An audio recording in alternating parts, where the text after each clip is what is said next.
राम राम, नमस्ते, आदाब, सत श्री अकाल। आऊँ मैं विजय कुमार भारती तो मैं अज लेई आया कि नवी गज़ल।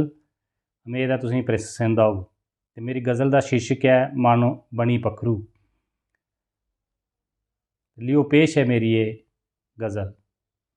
मन बनी पक्खरू फिरदा डाली डाली, मन बनी पक्खरू फिरदा डाली डाली, दिन घरोंदा मुड़ी आउंदा पीए खाली खाली। हर बेल्लै सोचदा रह बैल इसी नहीं लग्गै, हर बेल्लै सोचदा रह बैल इसी नहीं लग्गै, बनाई लैंदा महल बड्डे ए ख्याली ख्याली। मन बनी पक्खरू फिरदा डाली डाली, दिन घरोंदा मुड़ी आउंदा पीए खाली खाली, दिन घरोंदा मुड़ी आउंदा पीए खाली खाली। दुए दियां खुशियां ए दिक्खी नहीं सुकांदा, दुए दियां खुशियां ए दिक्खी नहीं सुकांदा, ढंडे की कित्ता काला खून जाली जाली।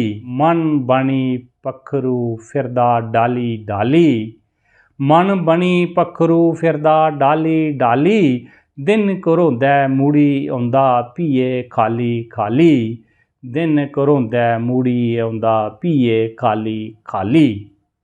परमात्मा दा नां लेना इसी चेतै नहीं रहिंदा, परमात्मा दा नां लेना इसी चेतै नहीं रहिंदा, बैरियें दियां गल्लां रखै संभाली संभाली।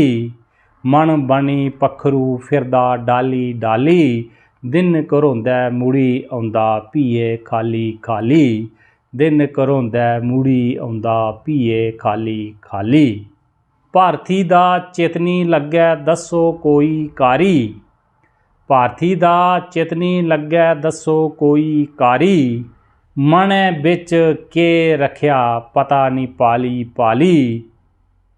मन बनी पक्खरू फिरदा डाली डाली, दिन घरोंदा मुड़ी आउंदा पीए खाली खाली, दिन घरोंदा मुड़ी आउंदा पीए खाली खाली। ते जेकर तुसें की गज़ल शैल लग्गै तां दोस्तें तक शेयर जरूर करियो। जय हिंद, जय डुग्गर, जय मां डोगरी।